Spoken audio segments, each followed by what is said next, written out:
Chapter 10. Threads of the Mission. Assignments didn't always come with dramatic introductions or heavy instructions. More often than not, they arrived quietly, folded into the fabric of my daily life. At first, I imagined my role on Earth would be marked by extraordinary moments, perhaps even encounters that could be spoken of in legends. But instead, I found myself participating in the subtle art of influence, the kind of work that almost no one would ever notice. Some assignments were simple.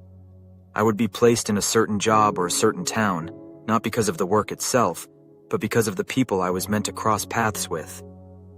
I learned quickly that a conversation, even a brief one, could spark a chain of decisions that rippled outward into something far larger. Other times, I was sent to observe, to be present, to listen, to silently witness moments that were considered important by the network. Sometimes, it was simply about information gathering, watching how decisions were made, recording them in memory, and sharing them in ways I still can't fully explain. And then there were what I call the energy assignments. No words, no actions, just being somewhere, carrying the vibration I came to Earth with.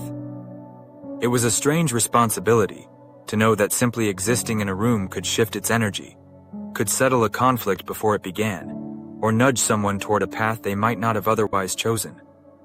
It was invisible work, but not insignificant.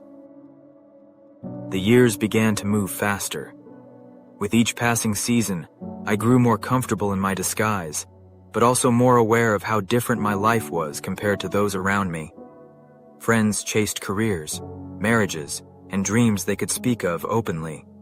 I carried mine in silence, hidden behind the curtain of ordinary excuses. It was difficult, painful at times, not to share my truth. But every time that temptation rose, I was reminded that others' lives, even their sanity, could be affected if they knew too much. And so I kept quiet. By the mid-1990s, my assignments had shifted in tone. They felt heavier, more deliberate, as though all the smaller missions had been mere practice. I began to sense a pattern emerging, threads of something larger weaving themselves together. The network had always been cautious with me, revealing only what I needed to know at the time. But now, I started catching glimpses of a deeper purpose, clues to a mission that was far bigger than I had imagined when this journey began back in high school. I still couldn't see the full picture, but I knew enough to understand that the work I was doing wasn't random, and it wasn't only about me.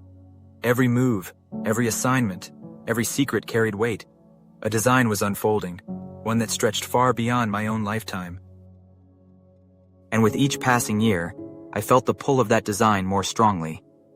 The hidden mission was no longer just a whisper, it was becoming a call.